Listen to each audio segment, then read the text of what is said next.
जय हिंद, वंदे मातरम, भारत माता की जय। राष्ट्रवाद की बात प्रहार के साथ आप सभी का हार्दिक स्वागत है। दोस्तों,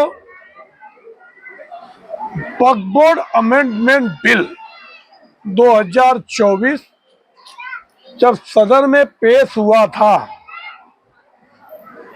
तो विपक्षी दलों के विरोध के बाद उसको जेपीसी में भेजा गया और जेपीसी में सर्वदलीय कमेटी बनाई गई और उसमें से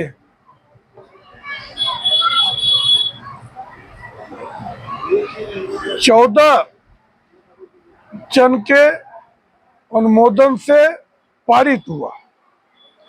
जब पारित हुआ तो भी विपक्षी दल विरोध कर रहे थे, मगर अब उसे कैबिनेट ने मंजूरी दे दी और आज से जो लोकसभा सत्र चालू हुआ, अब उम्मीद है कि कल परसों जेपीसी की रिपोर्ट मतलब वक्फ बोर्ड बिल अमेंडमेंट बिल अब सदन में चर्चा के लिए रखा जाएगा।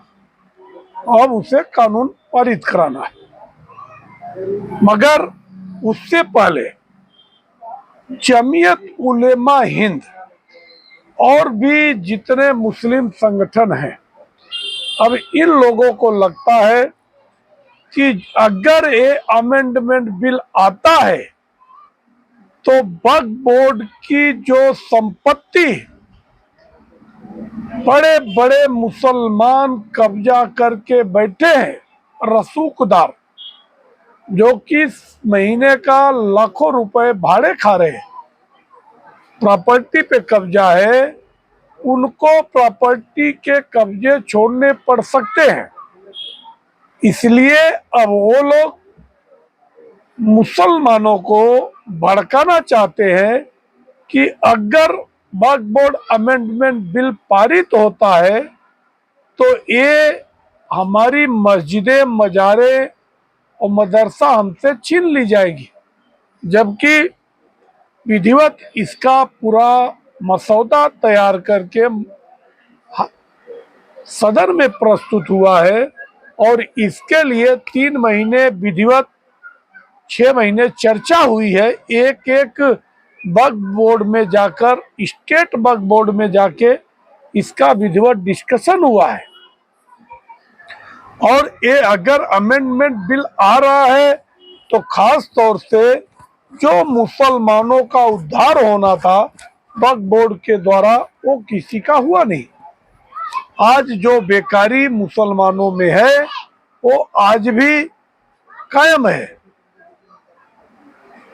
जबकि सच्चर रिपोर्ट कहती थी, सच्चर रिपोर्ट ने कहा था कि मुसलमानों की हालत देश में पिछड़े दलित से भी गई गुजरी है और वक्फ बोर्ड का काम है कि चाहे स्कूल बनावे, कॉलेज बनावे, मदरसा बनावे, मतलब उनके उत्थान के लिए जो संपत्ति है उसकी जो इनकम होती है, उस इनकम से मुसलमानों का अपग्रेड करना चाहिए, उनकी परिस्थितियों में सुधार आना चाहिए। मगर आज़ादी के 75 साल बाद भी ऐसा कुछ हुआ नहीं।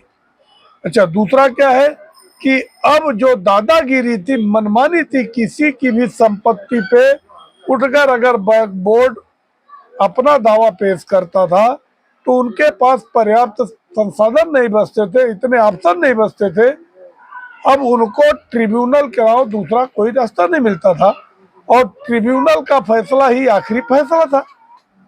अब अगर एक्ट आता है तो उनको आगे तक अपील करने के रास्ते खुल जाते हैं।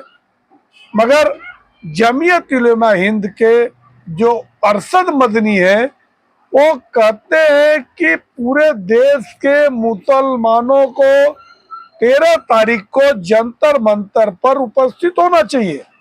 अब एक तरफ जंतर मंतर पे 13 तारीख को क्यों? 13 तारीख को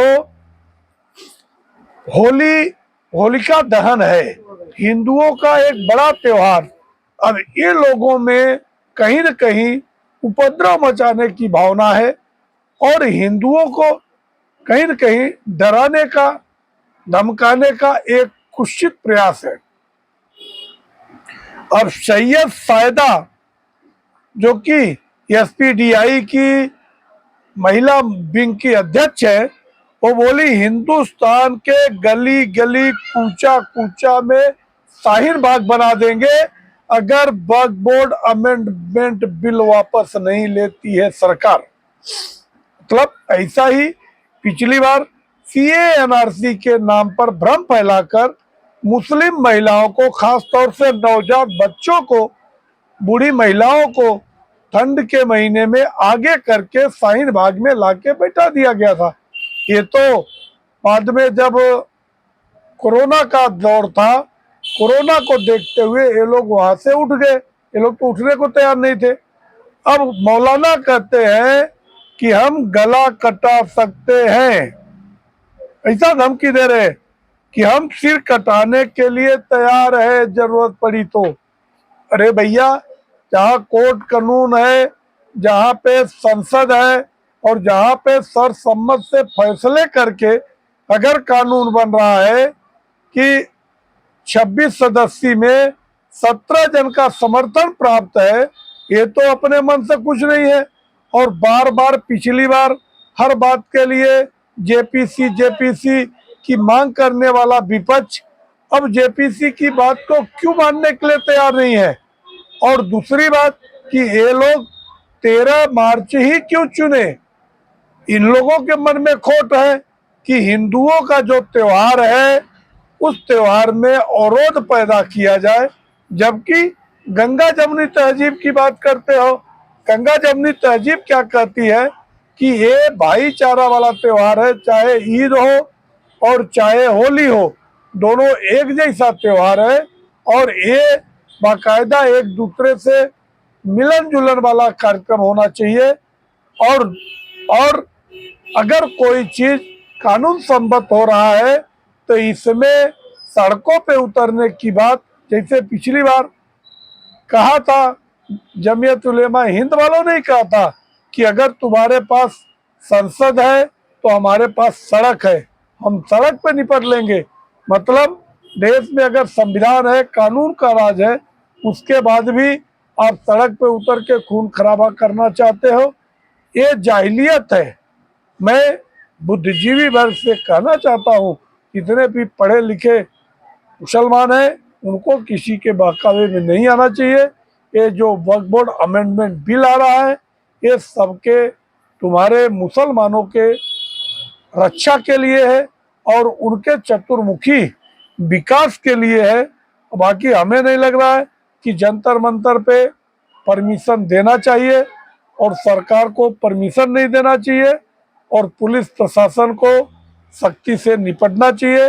जो गलती शाहीन बाग के टाइम पे हुआ था कि उसमें सफूरा जगहर आके बैठी और वो नाबालिग लड़की थी, मगर वहाँ बैठे बैठे कैसे प्रेग्नेंट हो गई, ये सबको पता है। तो ऐसा दूसरा कोई कुकृत्य न हो, इसके लिए मेरी सरकार से भी करबद्ध निवेदन है, गृह मंत्रालय से भी निवेदन है कि अगर ये पूरे देश से आना चाहते हैं, किसी भी रूट से आना चाहते हैं, चाहे बाई ट्रेन आते हैं चाहे बाई रोड आते हैं, इनको जगह जगह व्यवस्था करके किसानों के जैसा इनको भी रोकना चाहिए। इनको जंतर मंतर तक जाने का परमिशन नहीं देना चाहिए, वह धारा 344 लागू करना चाहिए। और अगर जो कानून को अपने हाथ में लेता है तो सरकार को कानून हाथ में लेने वालों के साथ सख्ती से निपटना चाहिए।